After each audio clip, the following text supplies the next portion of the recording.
Strength in Leos. How's it going, everyone? It's Evan back with the Strength in Leos podcast. Hope everyone's having a great day as you're listening to this. We're back for episode 3 of the podcast with Gary Orner. Gary has been an awesome friend that I've been getting to know for the past couple years as I've moved to the Midwest. Gary's just such an awesome guy, a great breeder. You'll be able to hear just in this podcast, just such a great storyteller, the way he tells his stories, and he's so awesome in so many ways. But I'm glad to finally get him onto the podcast. It's the first time he's been on, so we definitely have to bring him back on for some more awesome content for you guys. But I hope you guys enjoy it. We talk about a ton of topics, about breeding, of course. He just moved into a new facility, education, reptile shows. It's all in this one episode, so I hope you guys really enjoy it. Before we go on, I want to say thank you to our sponsors. Impeccable Gecko is a small to mid-sized family-operated hobbyist breeder operation. They specialize in leopard geckos with high-quality genetics. Their goal is to provide customers with the absolute best animals that they could produce, coupled with honest and transparent business methods. At Impeccable Gecko, integrity and animal welfare are above all else. Impeccable Gecko is a strong supporter of the Strength in Leos podcast, so follow them on social media and check out what they have available. John of Gecko Boa started early, like most of us, catching lizards and snakes in his backyard at any chance he got. Over the years, he has kept and bred more than 80 species of reptiles. In recent years, his focus has turned to specializing within the genus Eublepharus. He has worked hard to pioneer some of the most cutting-edge leopard geckos while maintaining genetic purity and honesty. He also keeps the most diverse collection of pure Eublepharus species in the world. He has coordinated with biologists around the world and has contributed DNA sampling and distribution range info to help sort out the cladistic relationships within the genus. Check out geckoboa.com for more info and available geckos. Suburban Geckos is operated by Chris Charlton. Chris's passion and enjoyment for herpetoculture, and more specifically leopard geckos, drove the desire to take his hobby to the next level. With experience in breeding and raising reptiles well over 20 years, Chris is dedicated to producing quality animals for both the hobbyist and breeder alike. Suburban Geckos treats each animal with the utmost care and respect, and cuts no corners when it comes to health and integrity of their geckos. What started off as just a couple aquariums has grown into quite the collection in just a few years, and they wouldn't have it any other way. The dedication to their animals is unparalleled and evident in the quality and health of their animals that they produce. Exemplary customer service is another area where they excel. They're readily available to answer any questions you may have regarding their animals, husbandry, and etc. For more info and to see their availability, check out suburbangeckos.com. Blizzy-Bold Leos, while new to the scene, is taking strides in following the footsteps of top-tier breeders and keepers in care and ethics while aspiring to bring fresh looks and crosses to explore latent potential. Prior to becoming a breeder, Greg of Blizzy-Bold Leos completed hours of extensive research on lines, ethics, morphs, and how certain traits interact with others in order to begin projects which are coming to fruition already in the second season of breeding.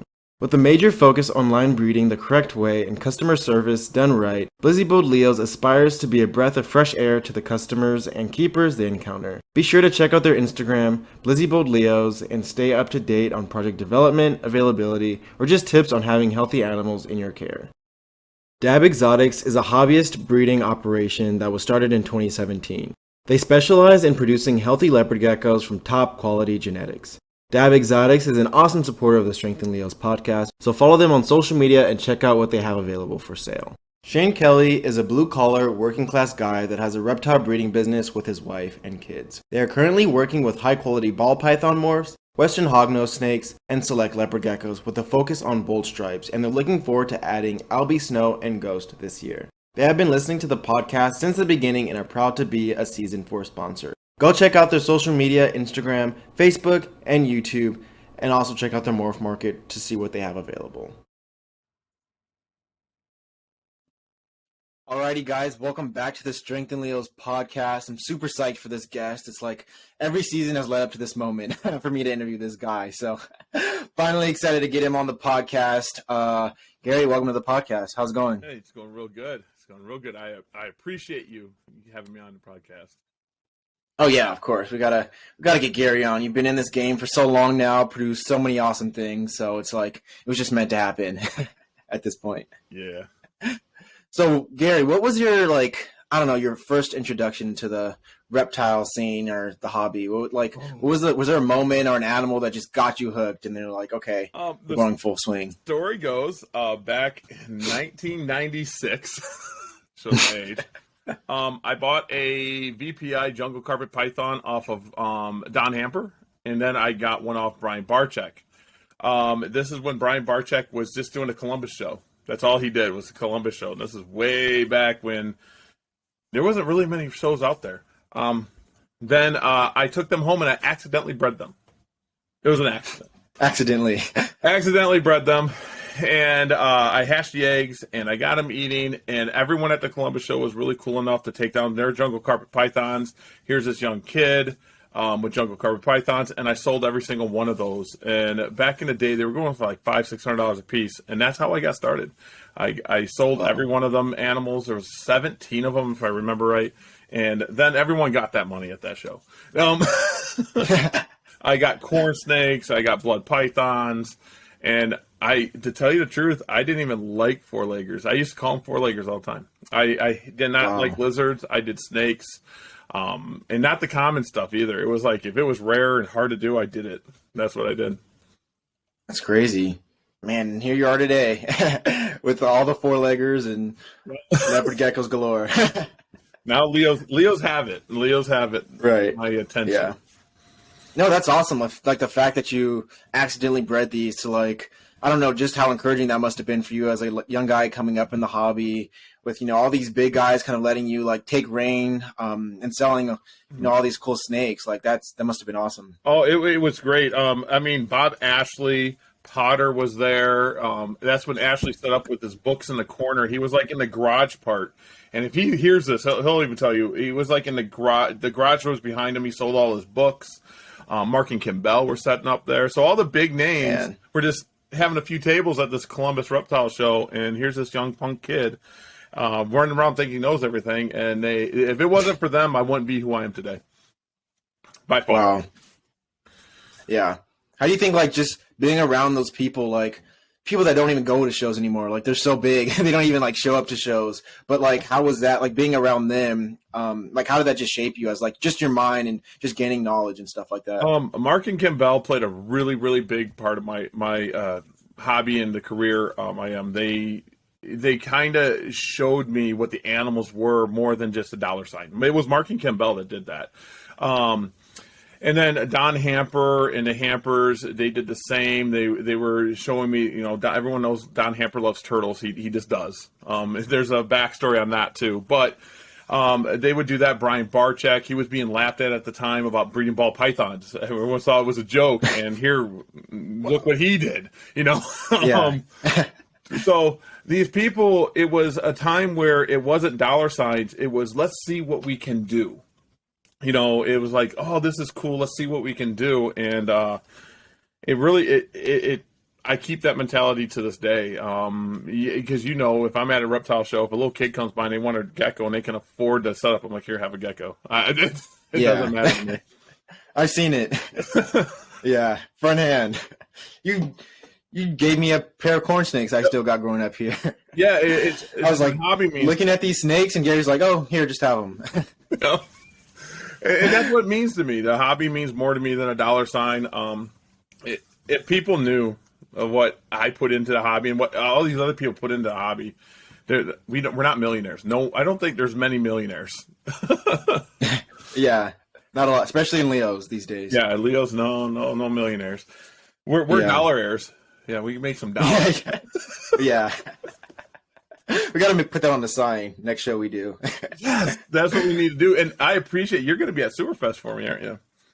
Yeah. Miles and I will be holding it down for you. So. Oh, I haven't been able to do shows, and I went to Miles. I was like, dude, I have these tables. You want them? Dude, we missed you at Janesville too. It just wasn't the same without you, man. I was messaged from Janesville. I was messaged by people thinking I quit. And the rumor got out there because I didn't think many people knew. It was really close because there's a situation. I can let people know more about it now. I have placement of my grandchildren, and all my animals were in my basement. And to get foster licensed, and it's not against the law, but to get foster licensed, it was actually needed to move the animals out. And that's why I had to do it. So here I am faced with, do I give up my grandchildren or do I give up my hobby? And I started calling people saying, what do you want? And I was going to give it away. I was going to give everything away. I was like, hey, what do you want? And then it was just a friend of mine saying, hey, Gary, if you're going to lose it all anyway, why not try, get a building, get a place. And I did it within, I think, 3 weeks. I had a place round up. You did it quick, man. Like yeah, and that just shows like how much you care about what you do. Like to you, it's like it's not a joke. Like I know even when people were saying like the hobby is dead, like you were one of the first people to go on Fauna Radio and talk about that and just share your ideas on that and what you thought about the whole situation. And you just really care about the hobby and you're super passionate. I'm really appreciative how that just shows through at shows or when you talk to people, and it's just really awesome to see a breeder who just has so much enthusiasm about it. It's not even close to being dead. There's no way. not even close. As long as you're in it, it's not going to be dead. Yeah, I mean, we're gonna keep getting kids excited, and that's what I'm doing with the reptile zoo, my educational center. It's going to be free. I'm letting, when I get it set up, people can come there for free. Don't care. Wow. Yeah. That's crazy. And I was going to ask you about, like, dude, you have so much going on, like just personal life and reptiles, and you're doing educational stuff. Like, how do you do it, man? I need a secret. I don't sleep. There's times that I'll come down here and I'll miss Fauna Radio sometimes because of it. And I'll get Andrew texting me. I'm like, I just can't do it today. But it actually helped getting a building. It did, because if I had my animals here, my computer was here, I would fight going back and forth. I don't have internet at my building for that purpose. I just go there. I take care of animals now. And wow. I'm getting it done faster. I have a system where every animal has 2 to 3 tubs. So when it's time to clean, I take it out. Have the new tub, put the animal in it, and it's labeled already. And then I'll clean them tubs all at one time. Sometime I'll hose them out, whatever I have to do. My personal life and the websites I code. I run a Verizon. If you didn't know that, I don't know if you knew that either. I run a Verizon. No, I didn't. Wireless. So there are downtimes there. I'll code. I'll take care of things. I'll do orders, all that good stuff. So I fit in as much as I can. And I listen to E.T., Eric Thompson. Eric Thomas. Yeah. He's motivational. So he says the people wake up at 3 a.m. They need to get stuff done. Yeah. That's crazy, man. You're just like a machine, just cranking out production. It's wild. Yeah, like right when you text me, do it. I just got home. I'm like, yeah, we're on, dude. I came down here. We're ready to roll. You're ready, always ready, man. No, that's awesome. Like you just put so much into the hobby, and you just see like how much fruit that produces. Like I've never, like, people were always saying like, oh, Gary's the man, especially in like the Midwest, Wisconsin. Like he owns all the Wisconsin shows. Like I try to sell other people's stuff though. I get people that actually comment when I took and I posted I was taking time off. I got jokingly people saying that we can sell Leopard Geckos down. I'm like, I hope that's not the truth. I hope you don't feel that way. When you came, I was like, set them up next to me. Let's have fun and let's. Right. Yeah. And I mean, I do tell people, I do jokingly cocky say, I won't bring my crested geckos, which that's going to change. I won't bring cresteds, gargoyles, and stuff like that to shows because I don't like stepping on people's toes. And I said, but Leopard Gecko's my world. Good luck if you want to bring them. But that's jokingly. It's always on the side. But I am going to be taking gargoyles and cresteds and isopods and all that. I just got another isopod species. I got panda kings. Oh, wow. So. And got everything. I got rubber duckies, too. I just found out how much rubber duckies are going for. Dude, just isopods in general. Like, there's some... It astonishes me. I was going to put them up for like a group of 12 to 15 for like $20, and I got yelled at. I was like, I had no clue. I didn't know. Oh, man, that's hilarious. Yeah, isopods are crazy. Like, there's so many different species, and like, there's some crazy ones out there too, and people are paying big bucks for isopods. I wanted a pair of tricolors, and I said it on Fauna Radio the other day. Now, Emily, she breeds tricolors, and she says they're $3,600 for 6. I was That's like, insane. I said tricolor isopods. You know that, right? I kept saying isopods. Not cresteds. Not crested geckos, nothing like that. It's an isopods, and no. Oh my! I was like, geez. Gotta get some nail polish and just like put some stripes on. Yeah. On a different species. Oh man, that's I'm in crazy. the wrong business. That's why leopard gecko breeders aren't millionaires. Dude, the hobby's dead. They've been trying to tell you. Oh man, I laugh about that every time. It actually made me mad when I heard that someone said the hobby was dead. I was like, I produce a lot. I mean, the numbers I produce of leopard geckos is probably more than people know, and I don't sell on Morph Market. I sell at shows and wholesale. So, and I go through my geckos. So I'm like, how is the hobby dead? I was like, right. How is it dead? Yeah. I might not be getting $1,000 for certain geckos, but who cares? I mean, geckos worth what they'll pay for it. Exactly. Yeah. At the end of the day, and that's true with all reptiles. But how long have you been breeding now? 96, 97 was my first reptile ever. I've been breeding leopard geckos 2007. Okay, wow. 2007. JMG got me into it. I was a snake breeder, and I used to tease Senior all the time, saying I don't want four-leggers. And how I got into it is I bought and resell a lot too. I was one of them flippers, and so what happened is Junior and Senior said, "Hey, let's get you this group of geckos," and I'm like, "I do all the same shows you guys do." But as you know, I'm a really good salesman, so I was selling out of the 50 geckos at the same shows that they were doing, and I would just go back to their show, buy more geckos, and put them on my table, sell them. I was just constantly doing that. And then Junior just took me under his wing and says, "Gary, why don't you breed these?" So I made my first purchase in 2007-ish, and I bought a Super Snow. It was a Super Snow Enigma het tremper, and it was expensive. I forget what I paid for it exactly. And I bought like 10, 12 geckos. And I always tease I was in a race because I told him I wanted to make the Super Snow. It was the Super Snow Enigma Raptor. And it wasn't made yet. Matt was still going after it, and A&M or whatever it was. And I said I want to name it the Dream.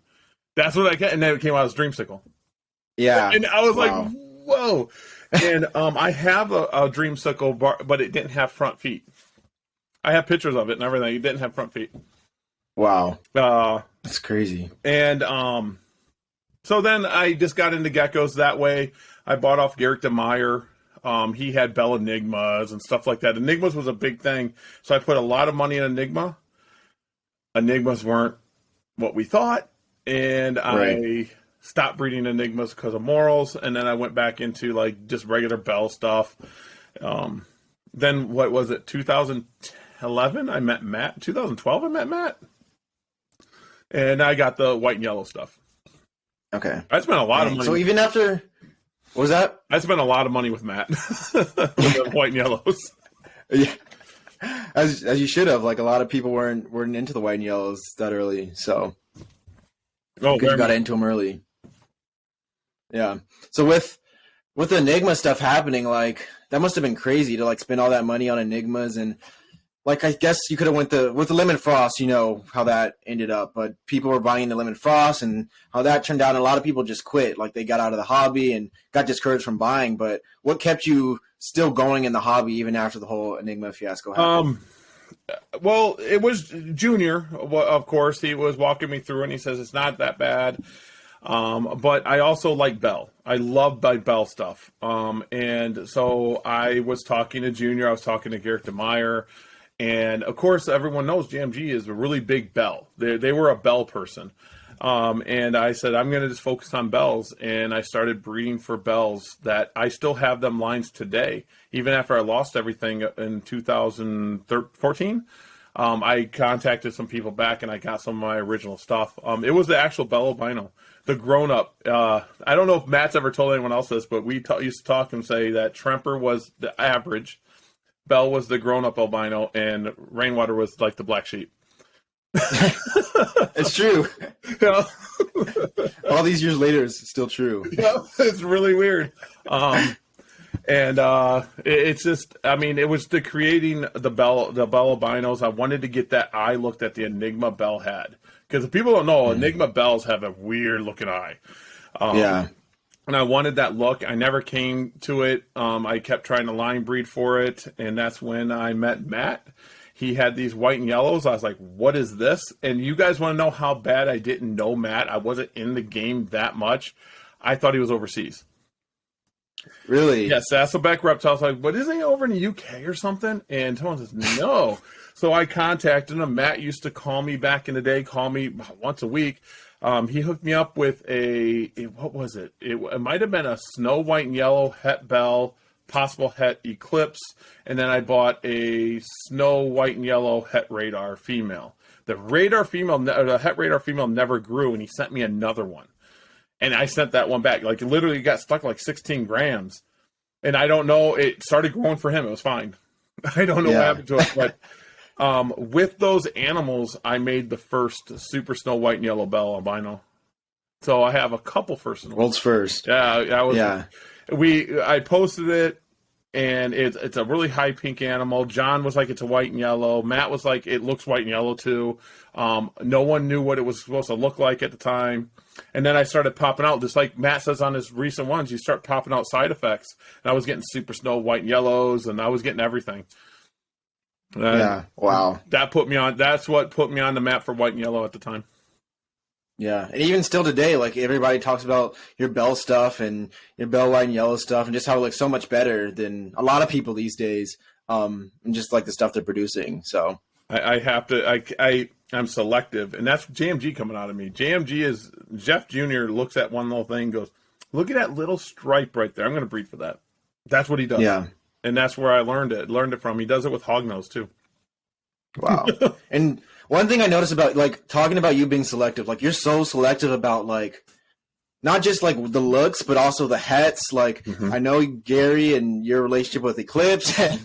You trying to breed Eclipse out of stuff. So did that all come from JMG or? No, actually the pureness came. It's out there. It's on YouTube, so I can actually say this. I bought a group of animals off of Thad of Ohio Gecko, and it was radar stuff. And it originally came from Kelly from Hiss, the male. But I was breeding it, and I was producing some really cool stuff, and I started doing it, and Matt told me, he says, Gary, test your male. I guarantee a tet tremper. No joke. I just says, test it. And I'm like, no, dude, who would do that? You know? And I tested it to a raptor, and the very first thing I got from that male was a raptor.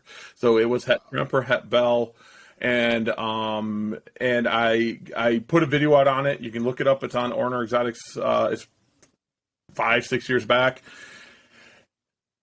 I then started leaning on the purity, like Matt. Matt's real big purist.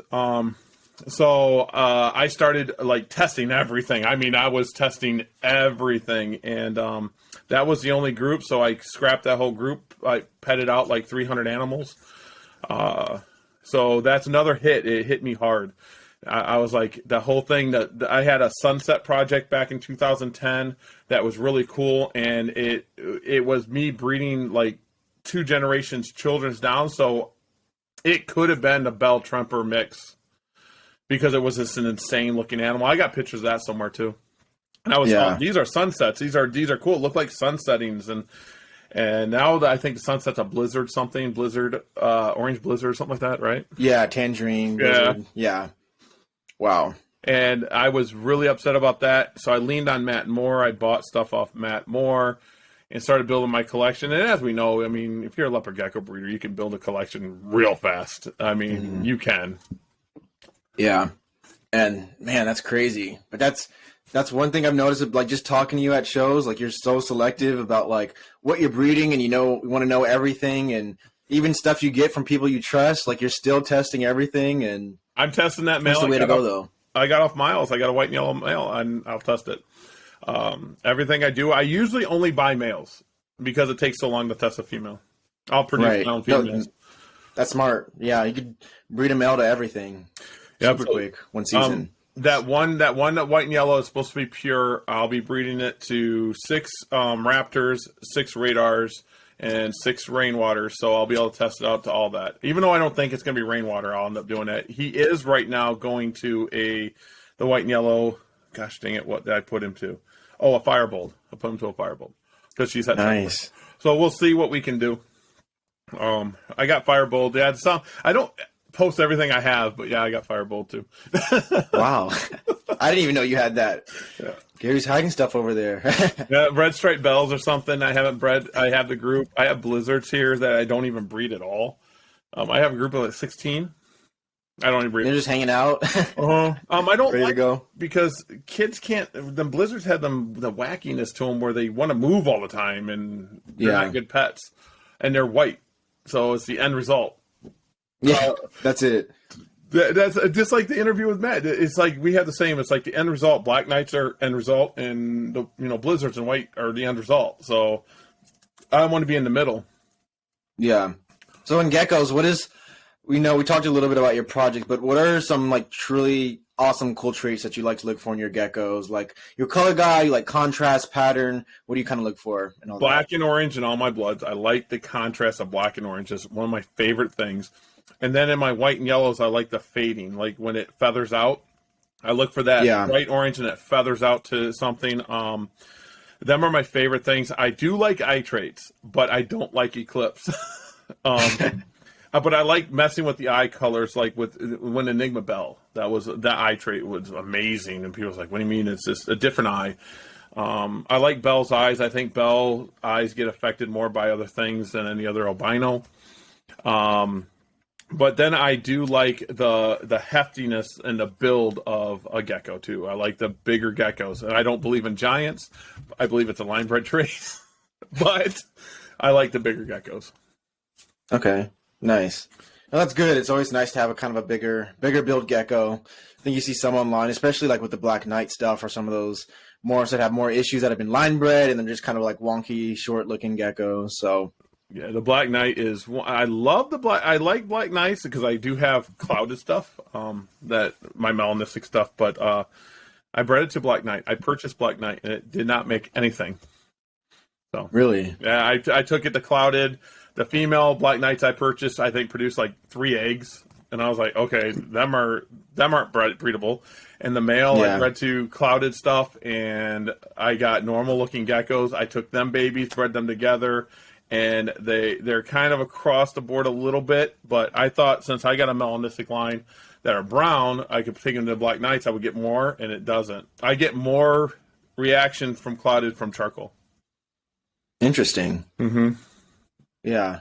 And the clouded has kind of a different look than any of the other stuff. Oh, and for people who don't know about the clouded, because we've talked about that, but for people who don't know about the clouded, like where did it originate from and how did you kind of get started into breeding that project? Clouded I bought a group of geckos off Dab Exotics, Dylan and Brittany. It was eclipse stuff. And I just bred them one year and this dark animal came out and it looked like a clouded over. You could see the pattern, but it would cloud it over. And I'm like, I like that. I took that animal. He's still here. Bred it, and it's kept breeding for it. And it didn't even turn out to what I wanted. It just started to turn out to be an all brown gecko. It's like a Black Knight but brown. And I wanted that clouded look. That's how it got its name. And I wanted orange peeking through, and I wanted to call them sunstorms. I had all these dreams, and the difference is it can be brown. They're not black. I've not produced a black one. My biggest one is brown head to tail. It's a really dark, I would say like Hershey chocolate bar brown. That's what it is. And she produced 22 eggs for me last year. The females tend to be a little bit darker than the males. I think that's the same thing in Black Knights. So I thought, okay, it's just a melanistic line. We're taking the yellow out of it and all this. I do get snow versions of them too, and the snow versions tend to do the opposite, and they go to the white side, and they get real light. Really? Yeah, it's really weird. I sold them off a long time ago, and a girl in Sewerfest bought them, and she's producing, when she bought the white ones, and she's producing really white geckos, and then DEA Exotics just sold, gosh dang it, Josh is business name, just sold a white and yellow clouded to somebody, and it's just white and yellow, and white and yellow eclipse, and it's completely white with just a few yellow spots going down the side.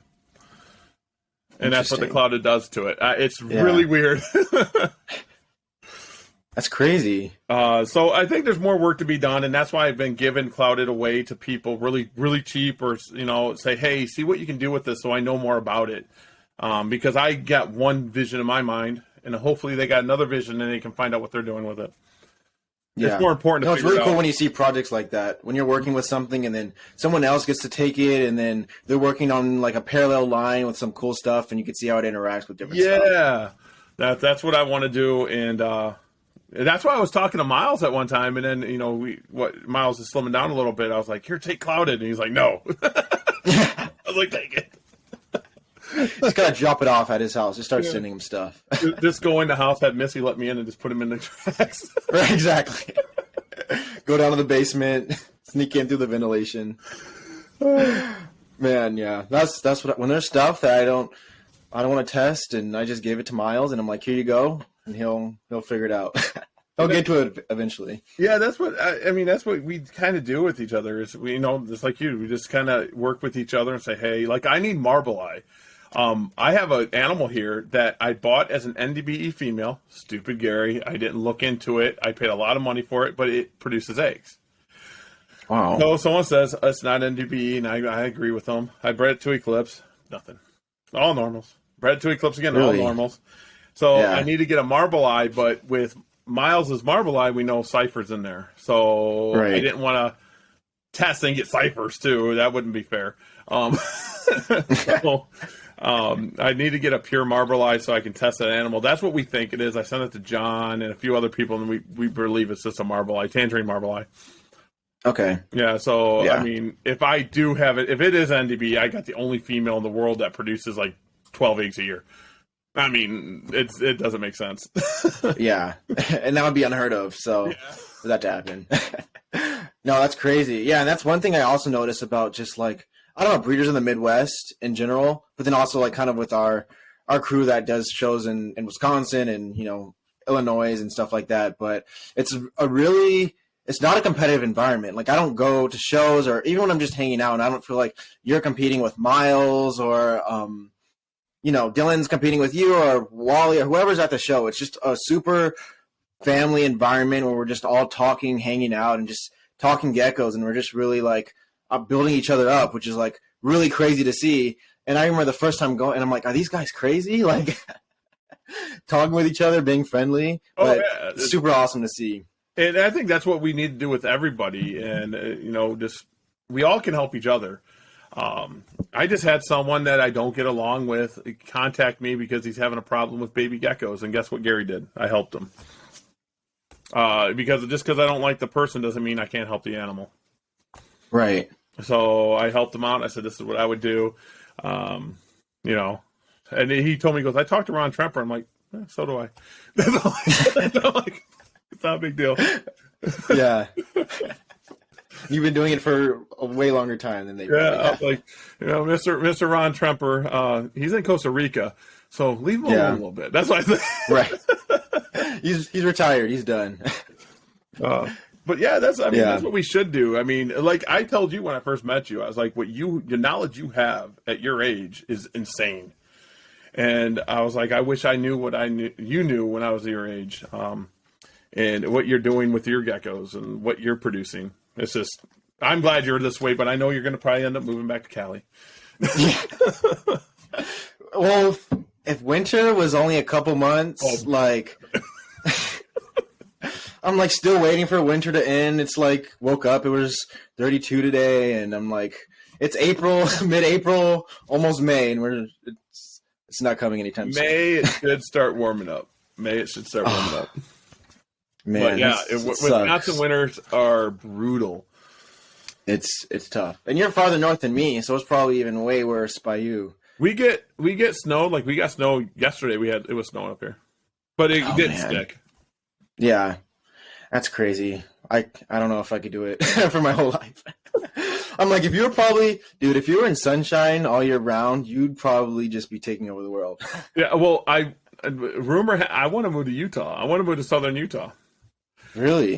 Because I do photography, and I want to do the Grand Canyon's right there. San Diego's 5 hours from Kanab or whatever, maybe 6 hours. Yeah. So all the Rocky Mountains are right there. I can go north if I want. And I was like, Southern Utah, I just don't have the cash to go to Southern Utah. Everyone's like, it's cheap there. Oh, okay. $500,000 for a 3-bedroom house. I don't have $500,000. Right. Man, that'd be awesome though, but another big move. Yeah, I was gonna say, like, what do I do there? But maybe one day, maybe I hit the lottery and I build a zoo and we'll be good. Yeah. No, and you also have some really big dreams with the geckos. Like, I think you see the geckos, right, and you breed and you do all that kind of stuff, but you kind of have a bigger picture of what you want to do with geckos. So where did that just motivation come from to just, like, a lot of people are just breeding and they're fine with that and they sell their geckos and maybe not even do shows, just throw their geckos on morph market, but you just have such a big dream with education and getting people into the hobby. So where did that all come from in that motivation? Well, it's kind of a double-edged thing. I'm a salesman. I wanted to make money. I wanted to make this my living, and it's not. I don't know. It might happen one day. It might not. But without new customers and without new people coming in, the hobby would have died. The other motivation is these big people today, the Mark and Kim Bells, the Brian Barcheks, Don Hamper's passed away, but Robbie Hamper, and all these people, Potter and Ashley, they opened up the world to me when I was young, and they didn't have to do that. And to this day, I can go to any one of them and they're, hey, Gary, how you doing? And they open up the world to me again. I didn't want to be closed off. Like some of the people in the middle there, they close off and they, don't share secrets. They shared everything with me. And Don Hamper's a big part of it. If I didn't do that, what would Don say to me if he was standing in front of me? If I didn't share my knowledge, if I didn't, push everything that he pushed. So Don's like the father to me in reptile world. When he passed away, it was hard on me. It was like, whoa, wait a second. Because if you never vended a show and someone didn't vend a show with Don there, he would walk to every one of his vendors and make sure he said hi to every one of them. And every show said hi. I have a scar on you probably can't see it here. I have a scar on my head because I was stupid and ran into a van door. But Robbie and Don was worried about me. They were worried because I was, they were in the bathroom like, are you okay, Gary? And I'm like, I'm okay, Mom, Dad. We're good.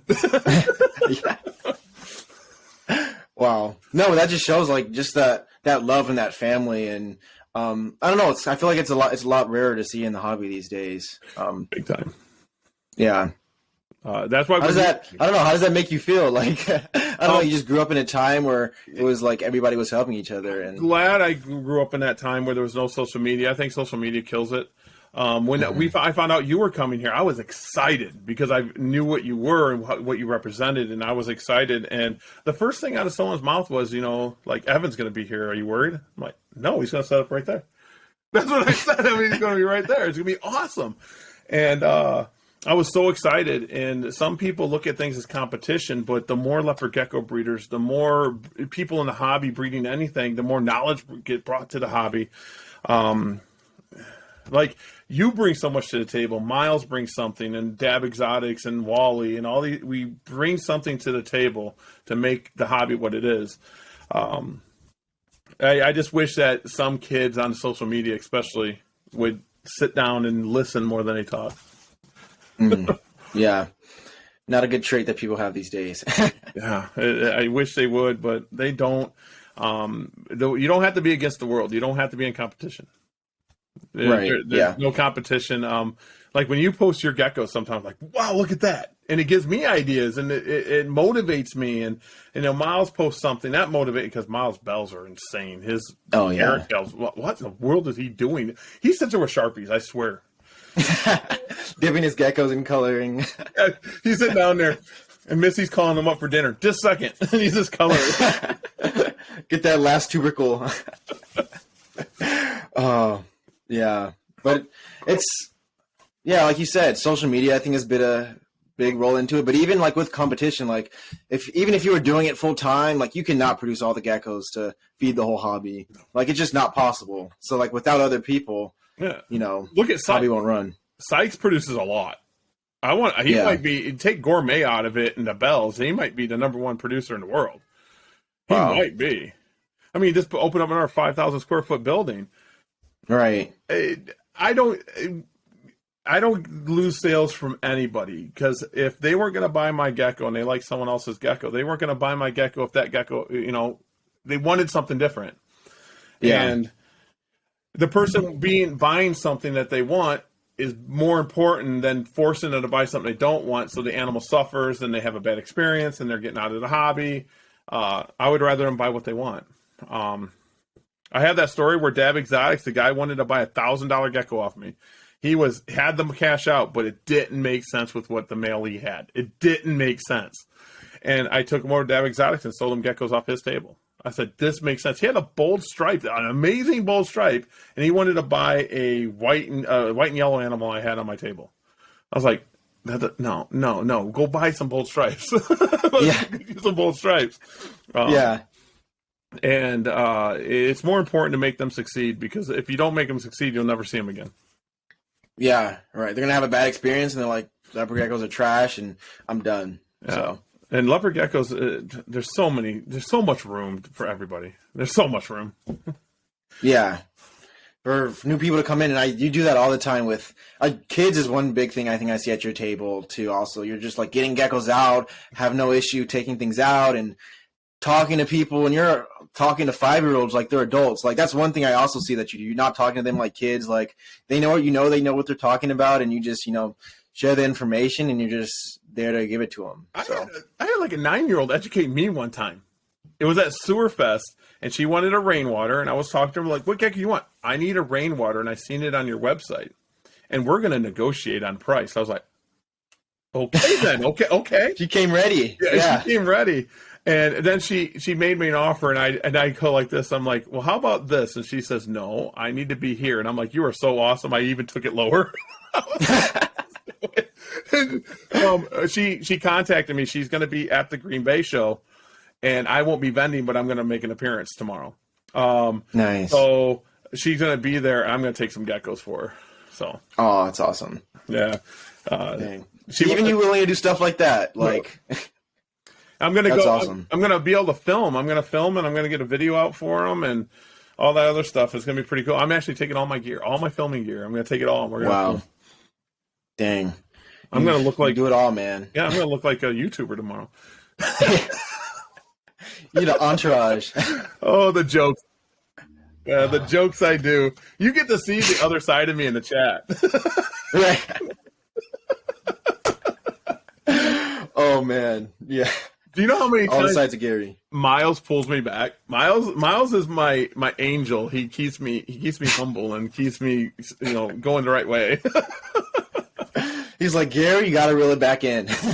Like, I was on phone or radio one time, and I was ranting about, and this is the last time I ranted about this person, for 2.5 hours. They were on the chatting to me, and I was ranting with them for 2.5 hours. Miles gets on and goes, Gary, still? And I'm like, he goes, let it go. I go, boom, I'm done. It was Miles that brought me back into focus. Wow. So he's my angel. He is for a lot of people. Yeah. He knows what's going on, and he's so wise. He has so much experience. So I just sit and listen to all the stories he has to tell and taking notes. Oh, when I met Miles, and it was amazing. So I said I had to buy something, and it was at Janesville. He set up, and the thing is neither one of us had a great show. And I traded him a red stripe bell. And what did I get? Oh, I got some gemstone radar or gemstone bells off of him. That's how I got my gemstones and my bells was from him. And I don't know, he might have that red stripe still. I forget. He might have kept that. Yeah. I don't know if he did or not. But it was a hot gecko. It was a really cool gecko, and what I got was they were awesome geckos. I was like, okay, cool. At least we got each other's stock now. Right.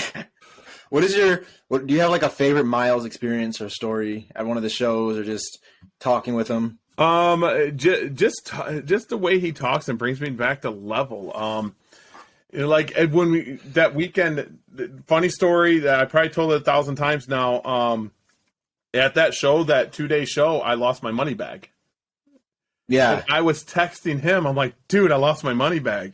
And I had thousands of dollars in there. And I'm like, I don't know where it's at. And he was like, all right, let's get it done. And he was going to help me, but I was gone. And by the time I got back, I got into the show. They let me in. I think Mickey told them I could get in. They unlocked the door, let me go into the show, and it was just laying there. That's how much trustworthy everyone was. It said bank on it, and it was just sitting on top of my table. Wow. And then I broke my lens that day.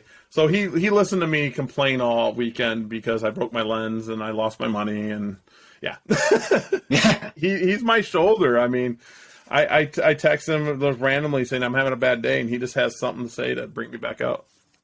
Wow. Yeah, that's awesome. But that's, I think, what we need more in the hobby. Like, just guys who just, talk about, geckos and just hang out and really have those strong relationships. And it's so cool that, like, people from all walks of life could just, like, have this common interest in the geckos. And then we talk about it and, we talk about our personal lives and bring each other up. But I think that's what it's, like, really all about at the end of the day. Like, we all have this common interest with geckos, and then just us bringing each other up and giving us motivation to keep going, which is super cool.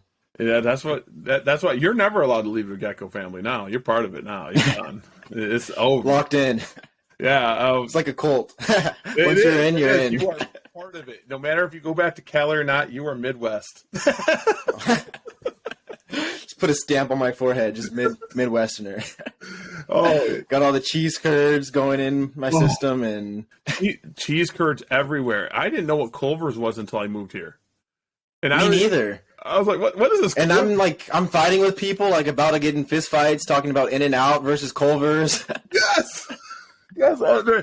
Wisconsin people are very loyal to their restaurants and their stores. Oh, yeah. That's like Culver's, Packers, the Badgers, like. I'm a Browns fan. Ride or dies. Oh. Dude, how has no one burned down your house? Oh, I have Browns gear upstairs. I wear Browns jerseys during the season. I met Clay Matthews in Festival. It was, I don't know, it was a while ago. And he said, wrong jersey in the wrong town, boy. I turned around and the first thing out of my mouth was, your dad played for a real team, because his dad played for the Browns. Yeah. And he shook my hand and he went on his way. But that dude was big. I'm glad he didn't beat me down. That dude was big. Or anybody else who heard. I'm like, Dad played for a real team, and he shook my hand, smiled, and I was like, oh, thank God he didn't kill me.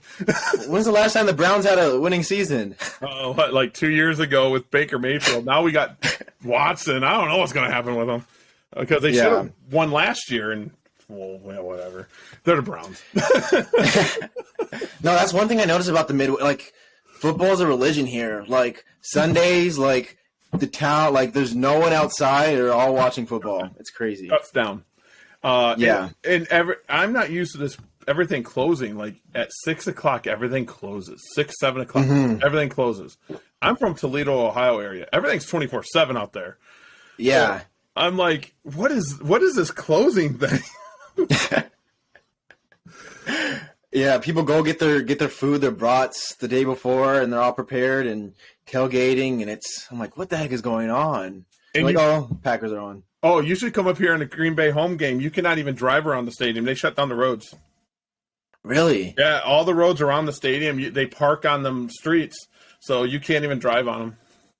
I heard, so I don't know if this is true, but I heard the wait list to get tickets for the Packers is 10 years. Yeah, by far. I'm on the list. For season tickets. I'm on the list, and so is my wife again. So, because my in-laws buy them. So they put our names on it. I'm like, I'm not interested. He goes, but you're going to get season tickets. I'll pay for them. That's how it's a long list. And that stadium's never not packed. It is packed no matter what. Yeah. It doesn't matter if it's negative 15, they're playing. You'll be and watching the game. Right. I'm like, I'm good on my couch inside. Yeah, I didn't even go to the Cleveland Browns. I could have the Cleveland Browns game on Christmas when it was Green Bay. They were in Green Bay this last Christmas, but it was Christmas. Yeah. So I was like, I can't. Right. Yeah. Yeah, the tough decisions a football fan has to make out here. We lost anyway, so it didn't matter. Right. Aaron Rodgers. Oh yeah. Says he's gonna leave, and man, when people talk about Rodgers, it's like he's the king. Yeah, He's $50 king of million Wisconsin. ain't enough a year. I mean, I'd play football if they said, "Hey, Gary, we're gonna give you $500,000 a year." Okay, cool. I don't know Show about up, play put well. on your practice jersey. Just throw it on, tackle me. Right. Just take the hit. Oh, Use a little bit of it. Pay medical expenses, and you're good. yeah. I probably will end up almost dead, guaranteed. the football players are huge. Yeah. Well, Clay Matthews was huge. I know that. Really? He was huge. I'm friends with Eric Metcalf. He used to play for the Cleveland Browns. On Twitter, I'm friends because I used to do a radio show for the Cleveland Browns. I came in 5th place out of 1,800 people doing a radio show for them in 2018. And Eric Metcalf liked my show, so now we've been friends. And he followed me. I went really nuts, and he teased me because Bernie Kosar follows me on Twitter now too. Man. So I'm like, dude, you're like, you have so many stories. Like, I had no idea. I used to do, because I have a radio voice, and people don't know I get anxiety, and but I have a radio voice, and I get really going. And football, for some reason, gets me going, and I talk really well. I did live commentary for one show. I came in 2nd out of everyone. There was like 500 left. I did live commentary, and then I came in 5th. I would have came in the top 2. I would have got a radio gig. I came close. I was like, I'm moving back to Cleveland. We're going to do this. We're going to do this. And it didn't happen. Wow. The fact that you got that far to that many people, that's insane. Yeah, so that's why I push. I have a problem. I don't advertise a lot because I feel like, people tell people, like Fauna Radio, we don't. But we have some really good Fauna Radio shows. And I need to advertise it. So that's why I promised myself after this move, I 100% advertising my stuff. No, but even like it's crazy how like everybody knows about Fauna Radio, and just like the topics you guys talk about, and just having great conversations, and even just like stuff like I'm scared to talk about. Like, man, like you'll talk about some crazy stuff, and like people love it, and you're telling them the truth about your experiences with stuff, and going hard on people, and like just ethics and morals and what you're supposed to do in the hobby, and you're just give it to them straight, and people love it, and it's an awesome show that people really like. Yeah, if I'm not honest, then I tell people I'm not a town hall, so I'm not going to lie to you to get you to listen. I'll tell you the truth. Right. We'll go with it. I think morals are a really big, important part of the hobby. And like I said, Matt got me to be a purist with the Leopard Geckos, and I think I took it to another level because I'm like insane about it. I am insane.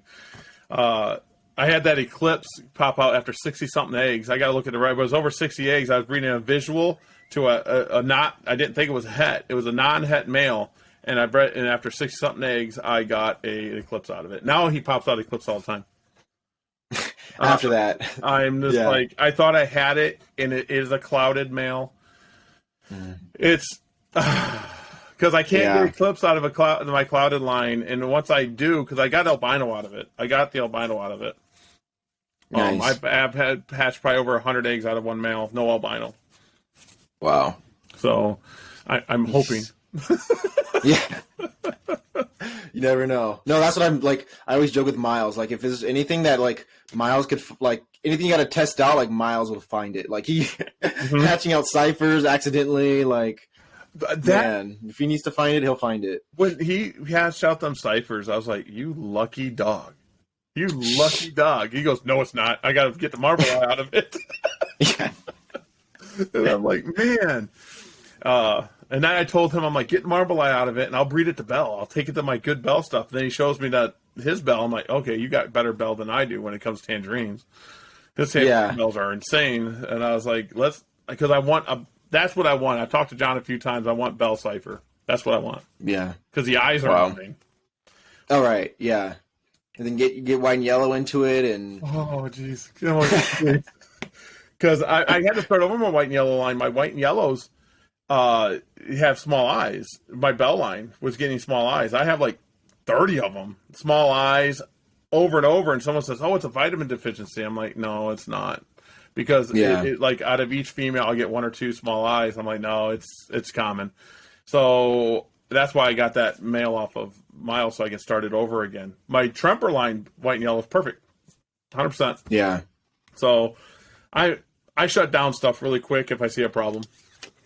Okay. No, and that's good. You're supposed to do it. Like, people will go on for years trying to test things out. We see it today with people working with morphs that like prove time and time again. Yeah, we already know, like, Enigma. The Enigma is the one that really gets me. I mean, how many generations need to be done? And then they're like, well, if you don't stress them out, well, I understand that, but we can make it spin. I don't want to, but we could. Right. And then Lemon Frost, the other one, John has them biopsies or whatever, where the tumors are inside. We can't see if the tumors are inside. We can't do that. So I won't touch Enigma. I won't do NDBE. I just want to test that one female out. If it's Marble Eye, then I got Marble Eye. I'm like, yeah, I got Marble Eye. If not, you just got another eye trait to add to the list. Yeah, I'm not for. No more eye traits. I'm good. No more. Someone else can have it. Yeah. No, I'm capping it off there. Like, if anything else, if I ever pop out an eye trait, I'm like not even releasing it. Like, pet it out. No one's gonna ever hear about it. I don't even want the blue embers or whatever, the ember eye. No interest. Yeah.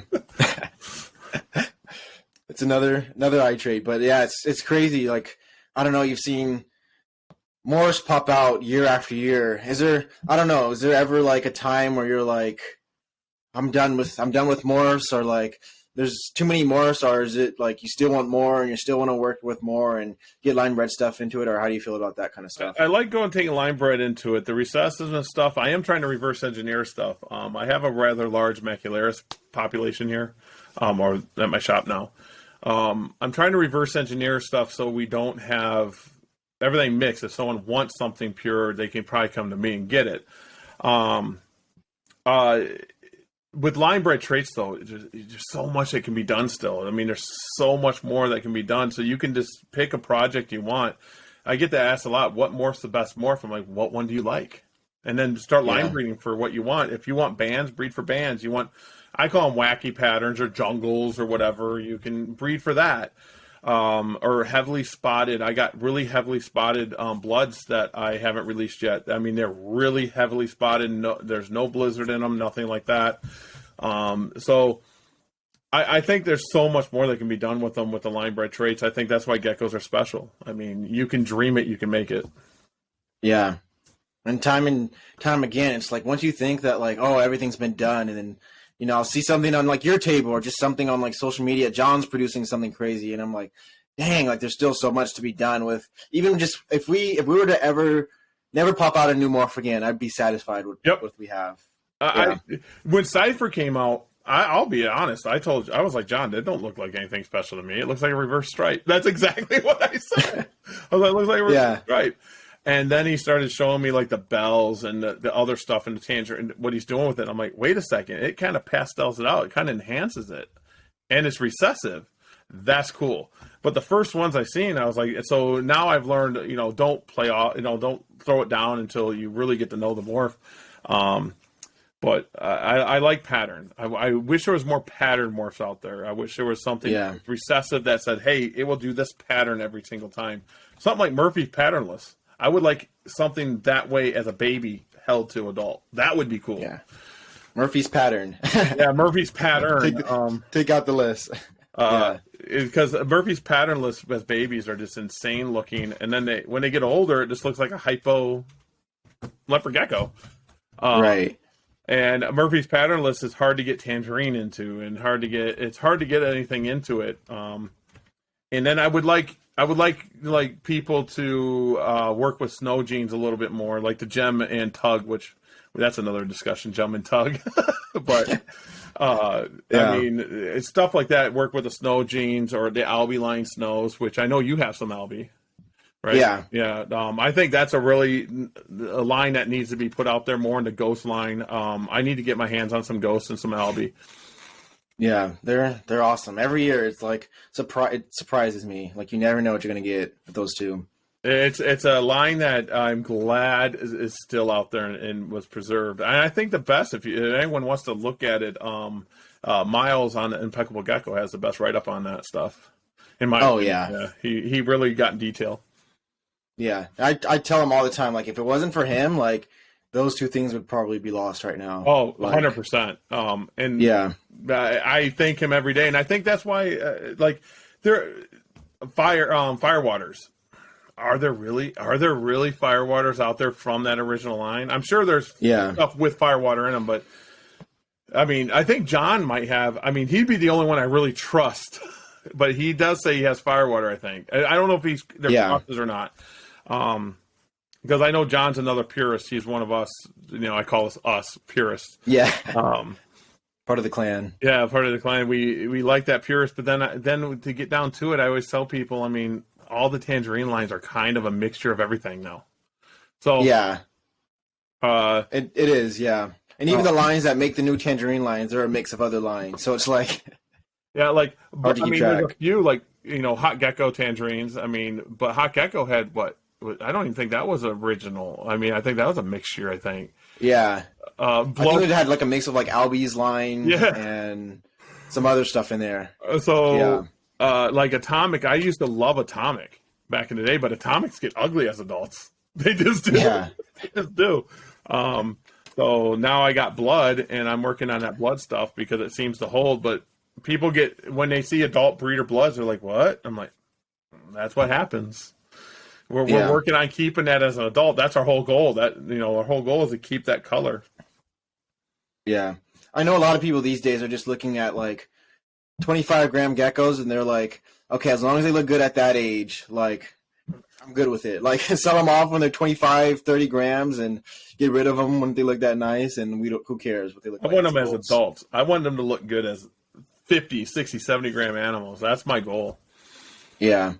And that's the whole point. Like, there's some things that, like, it's very rarely these days you see geckos that get better as they age. Yeah, 100%. You're 100% right. Yeah. If we were to get that more into the hobby, like, it would be insane to do that. I wish people would line breed and everything. And line breeding is different than inbreeding. Everyone thinks it means inbreed, but line breeding, select your stuff better. Like in snakes, it could happen. But people in snakes say, it takes 2 years to get. Well, it doesn't matter. If you take the best of the best, you're going to get better. Right. And that's why you see the differences in leopard gecko breeders. You'll see the people that have the nicer stuff is because they're not just breeding to breed. They're not just breeding to breed. And then you get people like Gourmet Rodent that breed so much they get cool stuff to pop out. Like, I mean, let's be honest, the Frost was cool, but I mean, it's a shame what happened to it. But it was a cool thing. But what happened, the tumors in the eyes, and it's not worth it. But the only reason they popped it out is they produce so much. Yeah, exactly. I mean, they're producing 50 to 100,000 geckos a year. Oh yeah, at least. I mean, they're breeding old school way, like Ron Tremper used to do. You just take 100 females and 20 males and throw them in a big horse bin. That's how that's how it started. Yeah, I know. It's crazy. He would show like these big steel pans that he'd have, and I don't know. He might have sent me some pictures also, just like some. It was crazy. Like they had pebbles on the ground, and it was crazy. How they used to do stuff back in the day. He was the original. He learned what worked. I mean, he brought it in and he started breeding them, and people will if people knew today, the ones that are barkers, I call them barkers, knew what Ron Tremper did, they'd be like, "Oh, geez, he was terrible." But he built the ground that we're walking on. That's why I think history is important. Ron Tremper built the ground that we walk on today. Yeah. How do you feel like these days when a lot of people are just coming in, not really knowing what they're doing, and not just that, but also like not really caring to like get the information and stuff like that? As someone who like has been learning and like taking all this history from like people who you respect, and then people just coming in and not really caring about that stuff. I hate it. I hate when someone works their butt off and then someone else just slams, and it's disrespect saying that you can make something that someone else did and worked years for. And naming it what they named it. If the one that really got me was there's a certain somebody that said they could make something that someone else already made, and it was a clown. And it really upset me. I was like, that's disrespectful. That's slapping someone in the face. And this person always says history doesn't matter. It's always about today. And I'm like, history matters a lot. It repeats itself. And then this person came to me and was asking me questions because they were losing geckos. So I was like, wow. So you don't want to know the history, but you want our help to fix what your problem is. You're learning off our history. The histories were like what got us to today. Yeah. And even if I don't like somebody, even if I don't like them, I'm going to respect them. I mean, there's a respect thing, that there's a level of respect, and you don't need to talk crap about people. You don't need to put down their lines. I mean, like Electric with Kelly. I mean, I had a big project with a double het that originally came from Kelly, but I'll never put her down for it because that was a thing back then. That was the thing to do, you know. Yeah. But she has an electric line. The electric tangerine is one of the cornerstone tangerines there was. And it still is to a lot of lines today. Yeah. It was used. So her history plays part to today. Atomic and, Matt's clown lines, and he's doing jokers, because that's the proof right there. Matt says the clown is kind of dead. There's no pure clowns out there. That was his line. And he renamed it because it's not out there anymore. And I mean, the man could name stuff clown and no one would even question him. But he's like, hey, it's Joker, it's different. We're going to do this. And that should show people he respects history that much. And right. I mean, the history of leopard geckos, I tell people buy the books. And I'm still writing geckohistory.com. I thought it was going to be a 6-month project. 6 years. I got to some of it, and I'm kind of hung up on the Tim Rainwater stuff right now because it's really hard to get people to talk about Tim Rainwater. I did get people. I'm with you. Yeah, I've been trying. Yeah, and I did get people to open up about the lemon frost. I got people to open up about that, and they said what they told me I can publish. So. Okay. But the people, I told them straight up, if you tell me I want to publish it, and they said yes, there's some questions they would not answer. Okay. So, one of the questions that wasn't answered is I asked a certain person that produced it, did you know about the tumors before you put it up for auction? So, but I just want to get the history out there, the Enigma history, like. I was in it. I was in 2007. A lot of stuff was coming out around that time, so I got to see a lot of stuff. But the Tim Rainwater is like a closed book. I can't get people to speak about it. Yeah, so. It's I agree with you. It's like every person I talk to is like a different story or something like that left out of it, or someone can't speak about it. So I don't know, because I said I just want to know about the rainwater, the albino, and then some people won't even say it's rainwater. It still said the old school people call Las Vegas to this day. We got to make a trip to Nevada, and we just got to like put on our investigator hats on and figure it out. That's what it is. The history matters, man. Yeah. Because JMG, that's another one. JMG's put out so much stuff and originals line stuff and hyperexanthics and stuff like that. The Bloods. I still say the original Blood. I held the original Blood. I was down there and I'm like, what's this Blood hypo stuff? Because that's what it was called. It was Blood hypo. It wasn't even called Blood tangerine. It was Blood hypo. Wow. And it was just an orangey gecko with a lot of pattern dots on the head, and it had some keratin tail. But it was completely super hypo. And it was ugly, but it was making these deeper orange-red colorations. So my Blood, I do have original looking Blood hypos, but if I say Blood hypo, people flip out. They don't know what it is. So my I call them Blood tangerines, the one with pattern, because blood pops when you got that dark into it. And I'm going to admit it, I made the clouded Blood, and I'm banking off of, because Blood hypo turns dark as older. That's where Black Bloods came from. So I added clouded into it, and it's really making some intense, deep, burnt out orange coloration. So hopefully I can release those in the next 2-3 years, because I want them to be perfect. Awesome. Yeah, and that's another thing I know. You like to hold on to stuff too until it's ready to go out. Yep. You don't want to put out any nasty stuff into the world. Once it's ready and you know it's ready, that's when you put it out. Yeah, I'll give some stuff to, like, if it's friends that want to work with it, and I'll say, hey, just tell me what you're going to do with it. DEA Exotics has clouded. I sold a couple clouded Bloods to Matt in Green Bay. DEA Exotics, I gave a trio of clouded Bloods to for his birthday. So he was really excited about that. I'm just like, he goes, what do I do with them?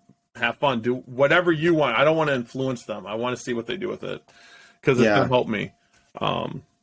And a lot of breeders do that. A lot of breeders, span it out to some people.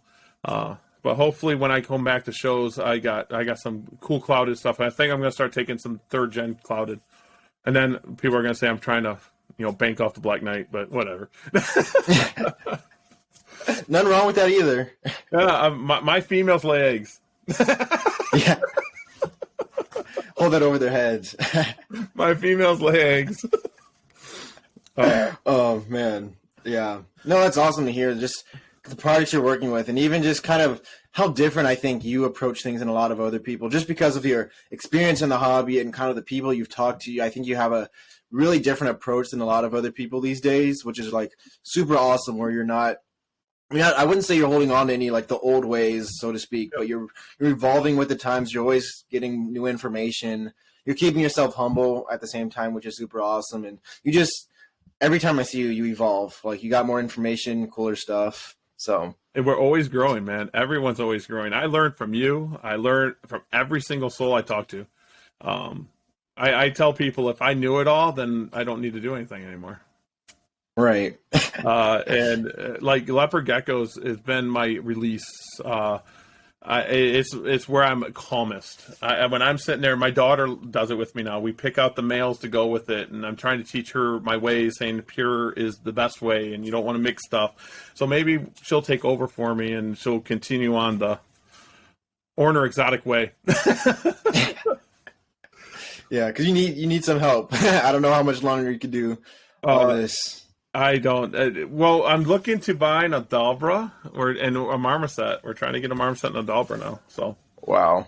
Because now my wife does help, but I'm really stingy about my geckos. It's like I need to know everything that goes, where it goes, when it goes. That way, I have groups that I breed old school where it's 4 females for 1 male. It's usually wholesale stuff, and then I have hundreds and thousands of single tote females that I just individually run males through. I use Matt's system. He has the library wall, his genetic library wall. Same thing. I have my males that way. I have 3 incubators, for one for each albino line, and then I have a smaller incubator for my special stuff. So I just had a friend of mine, I don't know, it was in the chat with us saying that he forgot to label something. And I'm like, well, that's why I have different albino lines. If I forgot to label something, I'll at least know what's in it. This is albino stuff. I know this is Eclipse, and I know this is this. And I can keep it back, and I can breed it myself. I'll know what's in it. Yeah. And that's super smart, because even when because you have, I don't know what you don't have, pretty much. So once you're working with everything. I don't have Marble Eye, and I don't have Cypher. Okay. That's it. Wow. That's it. Marble Eye is this one thing I didn't do because I haven't found a pure Marble Eye. I don't want anything else in it. I just want Marble Eye. And I want it to be a male so I can test out a bunch of stuff and I can breed them to my Macularis. After this year, I'll probably have a group of 60 female pure Macularis, non-het nothing with 10 males. So then I can start really reverse engineering stuff. Yeah. Taking it back to the basics. Yeah, everyone's like, why? I'm like, look where we're at. I don't want to get worse. Yeah. I got Eclipse. I guarantee I got Eclipse. Pick anything you want, and there's Eclipse in there. Eclipse is that one thing. My rainwater stuff doesn't have Eclipse in it. They're just tangerine. They're a mixture of firewater and a bunch of other tangerines. So they're pretty. They're not the best. But I wanted to get blood without tremper in it so I can take it into rainwater. I want to see what... I don't know if anyone's done blood rain. That's why I was just going blood rains. That's awesome. Yeah. But I can't do it because I have some that's really small percent, but I can't do it until I get the 100 eggs. I need 100 eggs out of a male. I have to have it for my own sanity. Yeah. See, that's what I'm telling you. You're a purist, man. Like, you want to make sure it's all right and all going well with everything, because that, like you told me, like that one egg could just like screw you up and screw up a whole project. Yeah, that's how I feel. Like if I sold something to somebody and they were like, "Oh, this doesn't have Eclipse in it," and they were taking it into Marble Eye or they were taking it into something else, and Eclipse popped out of their stuff, their whole project's done. And I think I hit hard because when Matt gave me that advice and it ruined my whole project of 200 plus animals, I was like, it hit hard. Like I was at that low point again. I made a video. Like I said, anyone can go on Orner Exotics YouTube and see it. That was like 4 days after I found out. And Matt probably knows the story still. I text him pictures of it, and I'm like, "See, dude, it's black eyes." He goes, "Gary, look at it. It's a raptor." And I'm like, "No, it's not." And I was trying to make it not a raptor. It was a raptor. It was a classic raptor too. It was a paddleless stripe classic raptor, almost 90% carrot tail. Like, man, and it just killed me, and so I just don't want to ruin anyone else's projects. And when someone says, "I'm going to test your animals," I'm like, "Go for it." I have no qualm with go for it. And it's awesome that you're still like letting people do that, because some people are like, "Oh, don't worry about it. It's head free." And I even like Miles is a purist too, but even stuff you get from him, I know you tested too. So I've never had, just so everyone knows, I've never had anything from Miles test out something it's not. Never. And I test to a lot of animals. All the males I get from him. I did get the original female clouded that produced my clouded stuff, because if people don't know, Miles is the one that sold Dab Exotics, the stuff I started clouded with. So I got a Super Snow Raptor from that. That was the mother to my group. So now I got the original. I just don't have the male, the original male. Yeah. Wow. So I'm going to take, this year, I'm taking my M1, my original male from that group, to that Super Snow. Super Snow, just to see what I get from it. I know it's Eclipse, Super Snow Eclipse, but I want to see what I get. And at first, the clouded, I was showing Miles clouded stuff. I'm like, look at it. He goes, it is different, but it's not, you know. And then I was trying to start showing Gen 2s, Gen 3s. I got Gen 4, and it's a Toller Brown Gecko. He goes, oh, okay, it's different. Yeah. 4 generations, and you convinced him. Yeah, I was like, there we go. So, and I think I didn't want to bank on anything, so I didn't sell anything. I had clouded Gen 1 cloudeds on my table for $80. I just said it's from a clouded line, so if you buy this, you might get darker geckos. I was telling people that just in case they were trying to get the bright geckos, you might get darker geckos from this. Okay. Yeah, and you were honest with them straight up about what you thought. But yeah, my same experiences with anything I've gotten with him. And even one thing I'm starting to do is, even if I do want to start mixing stuff, like even with the Albies and the Ghosts, like even if I do want to mix those together with other stuff, I'm always going to keep a pure line for myself, just for my own sanity, because it's easy to put stuff in, but it's hard to take stuff out. So pain in the butt. That Albie Ghost is, so when he offered it to me, I wasn't in a spot he offered me a male, and then Dab Exotics bought one, and I was like, I wasn't in a position at that weekend to buy it, and I said, I don't want you holding it for me, sell it, and he sold it to Dab, so it's still in the family. Right, yeah. So I do need to get. Gotta get some soon. That's the other thing I don't have. I don't have Albie or Ghost. Okay. I do have. Gotta get you some. Yeah, I do. I got to get that. I got Gem and Tug. Well, I consider them the same, but I do. All right, yeah. Albies is probably the same too. To be honest, probably the same, but I think Albie line bred it. I do. Yeah. He line bred it for that different look. So I get in arguments to this day. They say it's a line bred snow. I'm like, it is a line bred snow, but it's still dominant. It's right, yeah. It's a dominant line bred. Yeah, and that's what's so cool about it. There's so much cool history that if you go back to Miles's write up and people read it and stuff like that, you get to see the history and how it was so close to getting all that history and how much he really cares showed through that article, which is pretty cool. Yeah, the Albie snow is. I'm glad it's alive, because if I would, because I told him to take Albie Snow into Bell if you can. That would be. Yeah. Oh, dude. I love my bells. Hopefully I'll have some soon. Well, hats. Hey, you're on the track, man. That's all that matters. I bred an Albie Snow to a radar. First year. Out of 12 eggs, I got one Albie Snow. Dude, what the gods are not being nice to you. It was messy. So I'm like protecting that gecko with with everything I have. So I'm like, man, we gotta hopefully get some. Get the odds when you breed them. Right? Yeah, exactly. Everything has to get visual.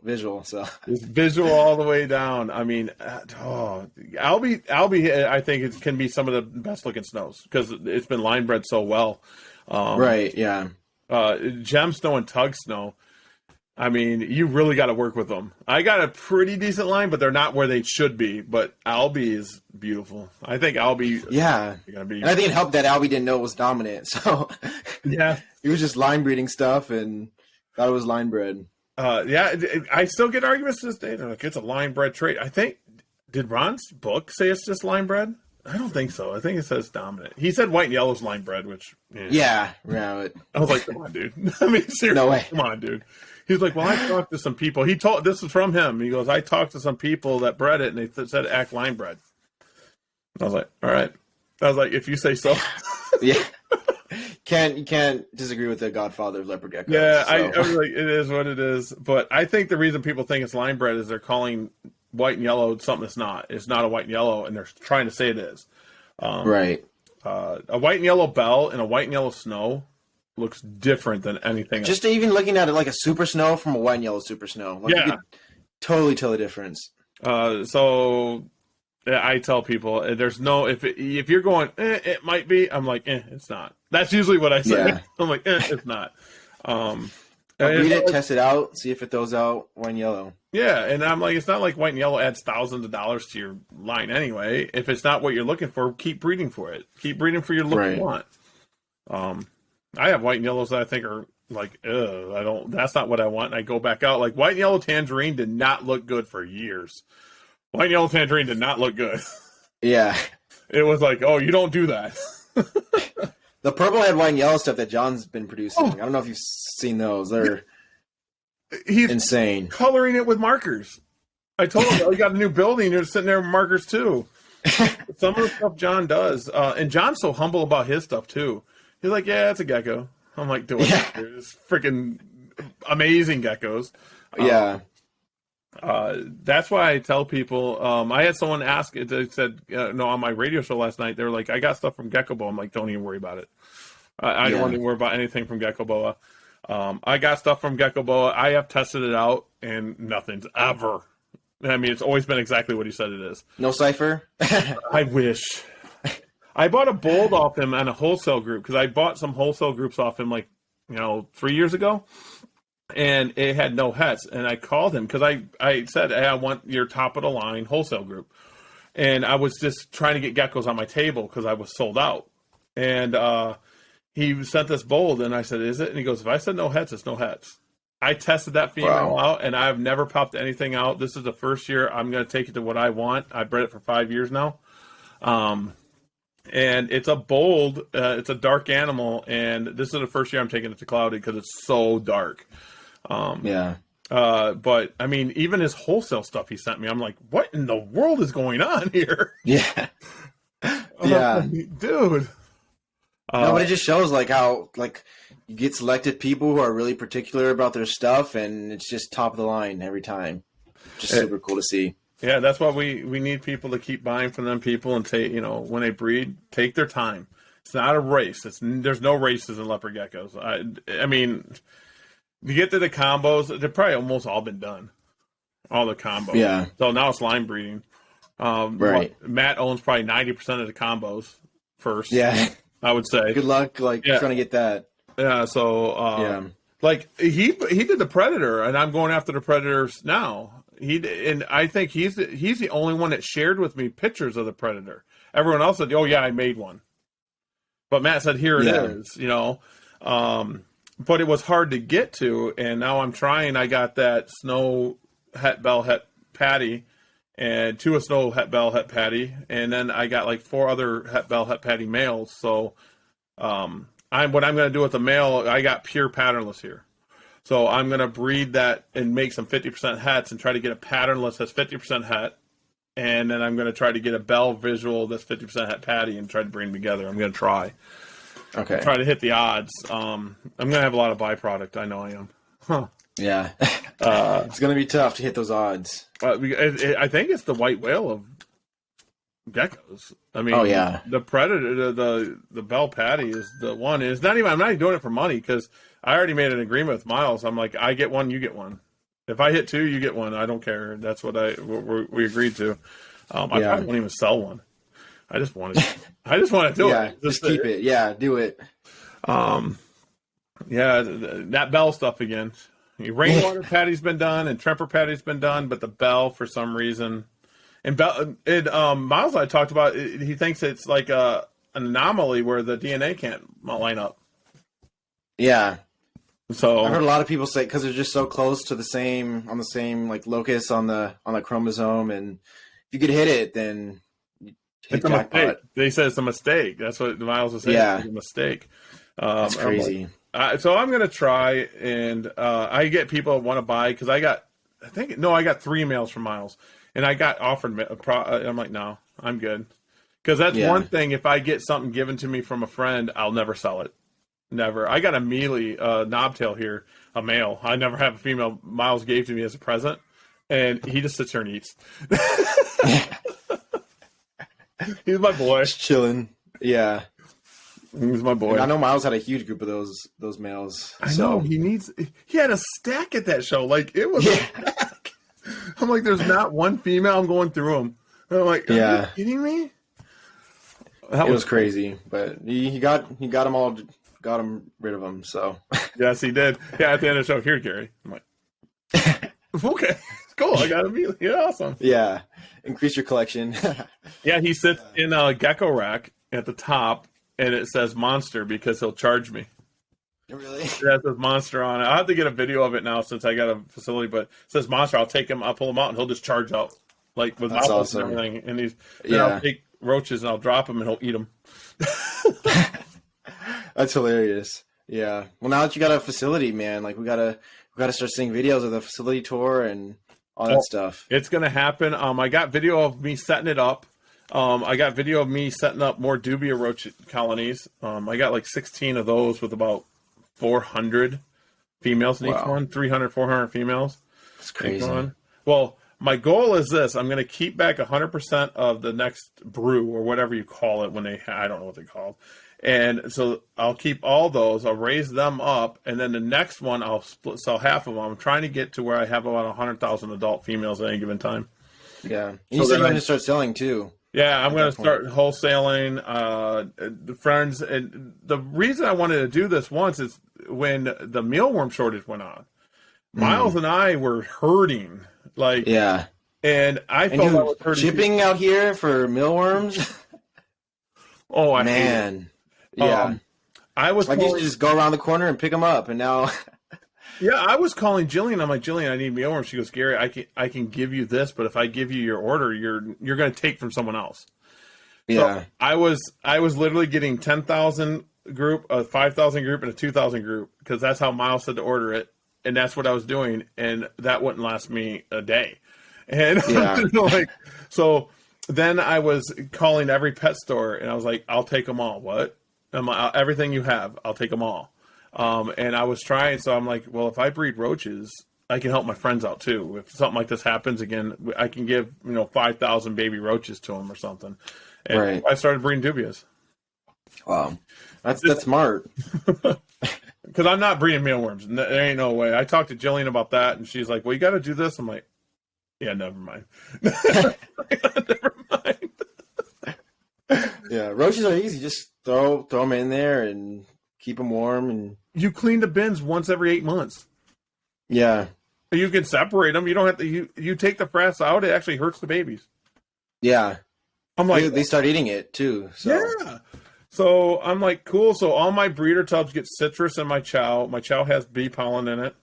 And then I move all the babies. Once they get moved out into sellable bins, I don't feed citrus anymore. And I don't feed high protein. My chow only has 7% protein when most other people has 14. And the reason is, as I went through college papers that dubia roaches, and most roaches can turn fruit, and they have some chemical balance where they make fruit and vegetables into protein.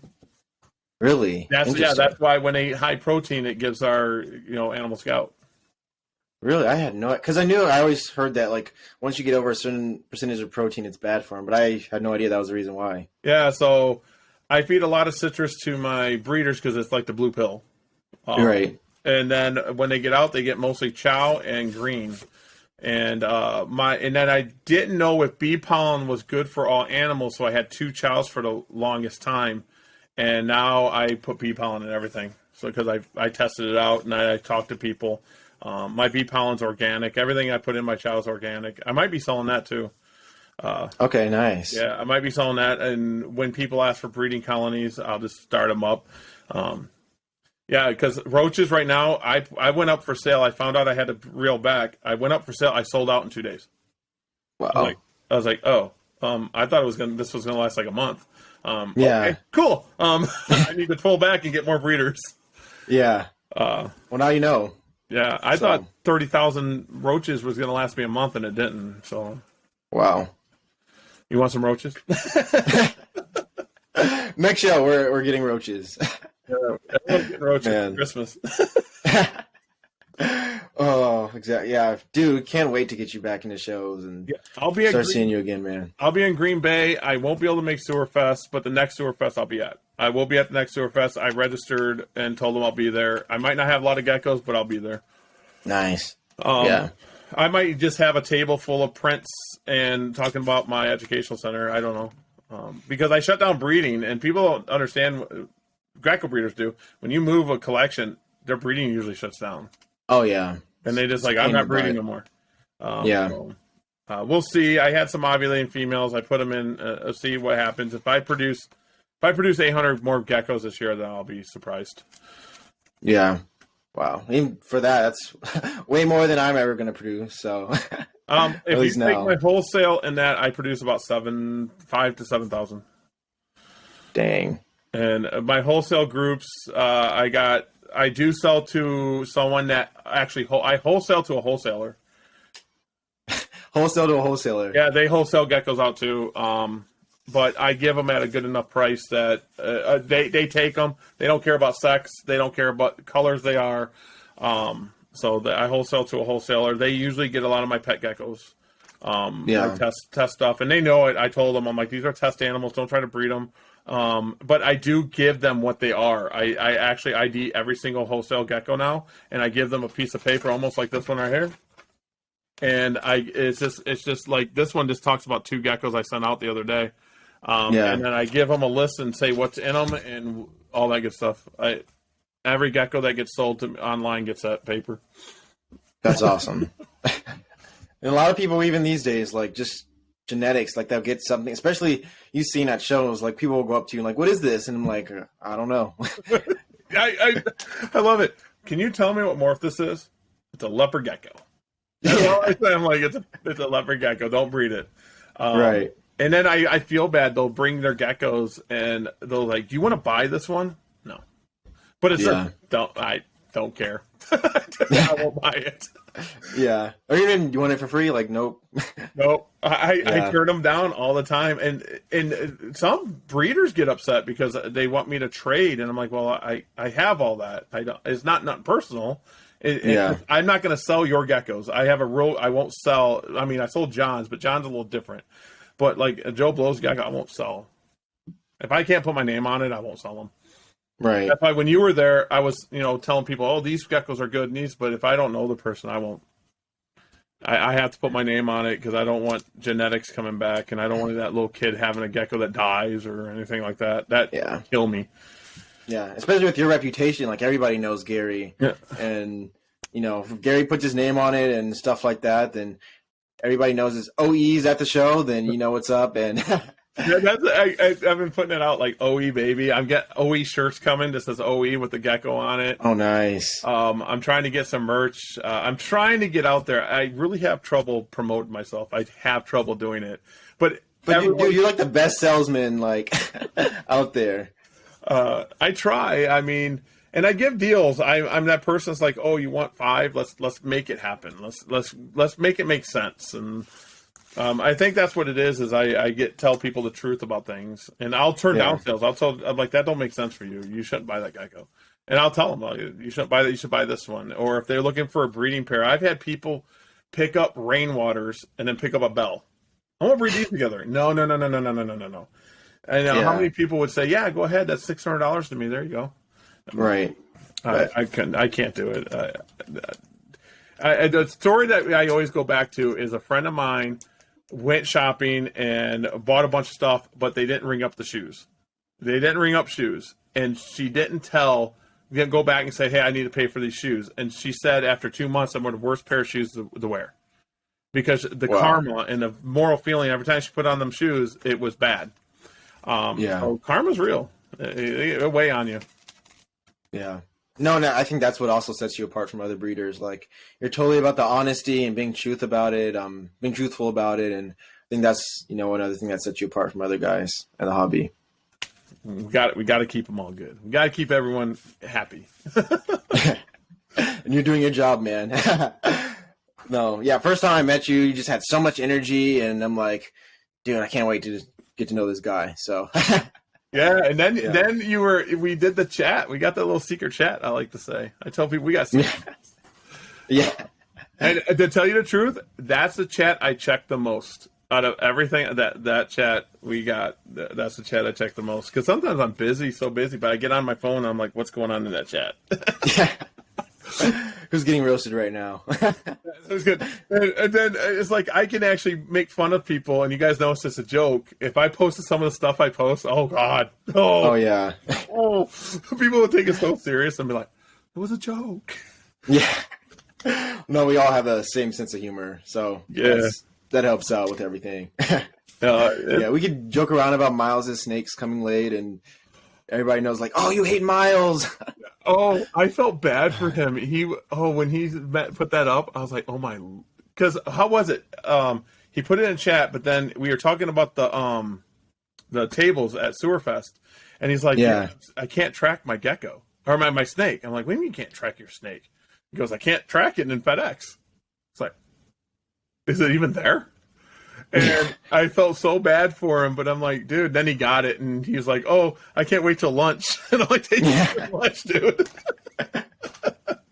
Man. Oh. Exactly. But now he's a snake guy. He's not even a gecko guy anymore.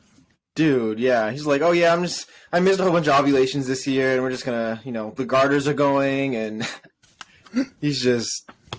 We got to reel him back in. I know. I'm just going to, like I said, I'm just going to go to there. Misty's going to let me in. I'm just going to fill all them blank spots that he has. Yeah. All them blank spots that he has. Put him back to work. And be like, lazy. Yeah, you got geckos again, bud. What are they? There's numbers on them. Don't worry about it. Yeah. Already got the labels ready. Just stick them on. He's got a system. He's got a system that makes sense because he got that space laid out. Oh, yeah. For sure. He has everything, all the racks. He knows exactly where they are and has his notes right there in print, and he has his Excel sheets, and he knows what he's doing. Yeah, we're all old school. We do Excel sheets, and I could print labels. I could print labels on all my. I still use a Sharpie. I got tape and a Sharpie. I'm writing stuff down on tubs. I don't even do. I wash my tubs off with alcohol. I just write right on a tub. I forget who told me that. They were like, "Oh, take alcohol and warm." I'm like, "Oh, that's cool as can be." I didn't even do tape anymore. And if you go look at my tubs, they're all like got markers on them and stuff. And if I got to wipe them off if I want them for somewhere else. Yeah, that's awesome. Yeah. Oh man, I appreciate you again for you coming on the show, and dude, we could talk for hours. Oh, yeah, we can do this anytime. You just let me know what time you want to do it. We can do it. We got to get a round table with all the Wisconsin guys, and we got to do it, man. We should do a round table with all the Wisconsin guys. All of them are in our chat. We'll make them. We got to get it. We got to get it set up. I guess Miles and Leo don't count, but yeah, but we like them anyway. They're honorary. Yeah, they're close enough to the border. I remember Leo. Leo bought his first geckos off me. He was just a hobbyist, and I pushed him to breed and come to the shows. Yeah, and he's been doing it every show in the area he's at, Tinley, and he's in it, man. He's a good guy. He's a really good guy. Really for sure. I used to tease him. He's buying a house. He might have bought a house, and I'm like, "Don't buy the house this month. Buy geckos off Gary." I would do it. Like, just buy geckos off Gary. He's ready. Gary has them ready. He got the pairings and then his first show he did. Was it Green Bay or I forget which one it was, but he was set up behind me. Maybe it was Fond du Lac. And I would walk up to him, selling geckos yet? Okay, cool. And okay, you sell more geckos? Cool. I was hoping he would sell out. Yeah. No. Yeah, he's an awesome guy. He does everything the right way and, going about things the right way, and you can totally tell the stuff he's producing. So It's gonna rock out. yeah. Okay, we got to ask you our first time guest on the show, so we got to ask you our fire round questions. Are you good with that? Let's do it. Quick round of speed round questions. Cool. So are you a morning or late night guy? Late night. Okay. Coffee or tea? Coffee. Okay. TV shows or books? TV shows. Okay, now quick follow up. Favorite TV show right now? Seinfeld. Really? Okay. Yeah, that's what I've been watching right now. Seinfeld. That's what I've been watching. Okay, nice. Breakfast or dinner? Dinner. Okay. Summer or winter? Summer. I feel you. Now on to some Leo questions. Rainwater, Trimper, or Bell? I think I know what you're going to say. Bell. Nice. Combo Morse or recessive? Or combo Morse or line bred? Line bread. Okay, nice. Melanistic, or are we going all white? Melanistic right now. The melanistic's my thing. Okay, nice. And then last question, favorite morph of all time? Could be Leo's, any species. Favorite morph? The albino bioga, or the mangrove snake. I never owned it, but I want one. You got to get them. I was one of the first in the world to breed mangroves. Really? Yeah, so I want an albino version. I've been talking to a guy in UK that produces them, so I'll have one. That's all. Even dude, just the black and yellow on just the non-albino, they're insane. So I love the mangrove snakes. Now people hold them and they're all nice and calm. I was holding them, they're biting at me. Oh, that's hilarious. Well, Gary, dang, for anybody who wants to get in contact with you and buy some geckos, and how do they reach you? OrnerExotics.com. You can search Orner Exotics on Facebook. You can get me on Facebook, YouTube, Orner Exotics, TikTok, Instagram, anywhere Orner Exotics. You just put Orner Exotics in Google and all of my accounts come up. Sweet, cool. Dude, I appreciate you for coming up. We got to do this more often, get the other guys involved. I'm glad we have you on. Yeah. I'm got to get it set up. Let's do it. We'll put it in the chat right after this. Done deal. I'm going to watch. Sweet, man. So we've been on the podcast finally, and we're going to get you back on soon. So perfect. Awesome. So we'll talk to you soon. Have a good one. You too.